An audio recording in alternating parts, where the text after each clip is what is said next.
Distribution করে যারা কর্মহীন মানুষ তাদেরকে কি করবে, তাদেরকে কর্মসংস্থান করে দিবে। যারা চিকিৎসা নিতে পারে না তাদের চিকিৎসার ব্যবস্থা এই জাকাতের অর্থ থেকে তারা করবে। বলেন সুবহানাল্লাহ। এটা হলো জাকাত ভিত্তিক সমাজ ব্যবস্থা। জাকাত ভিত্তিক ইসলামী রাষ্ট্র ছাড়া এই জাকাত রাষ্ট্রীয়ভাবে আদায় করা সম্ভব নয়। এই জন্য ইসলামী রাষ্ট্র হলে জাকাত উসুলকারী থাকবে একদল, তারা উসুল করে রাষ্ট্রীয় কোষাগারে জমা দিবে।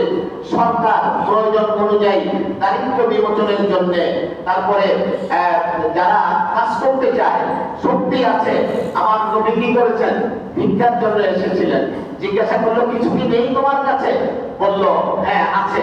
তার কাছে কি একটা ছিল, নিয়ে আসছেন। নবীজি সেটা বিক্রি করে কিছু খাবার কিনে দিলেন আর একটা কুঠার কিনে দিলেন, বললেন জঙ্গলে যাও, গিয়ে তুমি কি করো, গাছ কেটে এনে নগরীতে এনে বিক্রি করো, তোমার জীবিকা এভাবে নির্বাহ করো। ভিক্ষা বৃত্তিকে নবীজি ইসলাম কখনোই উৎসাহিত করে নাই। বলে আল্লাহু আকবার। মুহতারাম আমার মুসল্লিয়ানে আযম, তাই আমি আপনাদেরকে বিনয়ের সাথে অনুরোধ করছি, আসুন, 1 নম্বর কাজ হলো সালাত কায়েম, 2 নম্বর দায়িত্ব হলো যাকাত ভিত্তিক সমাজ ব্যবস্থা বিনির্মাণ, 3 নম্বর ভালো কাজের আদেশ, মন্দ কাজের বাধা প্রদান।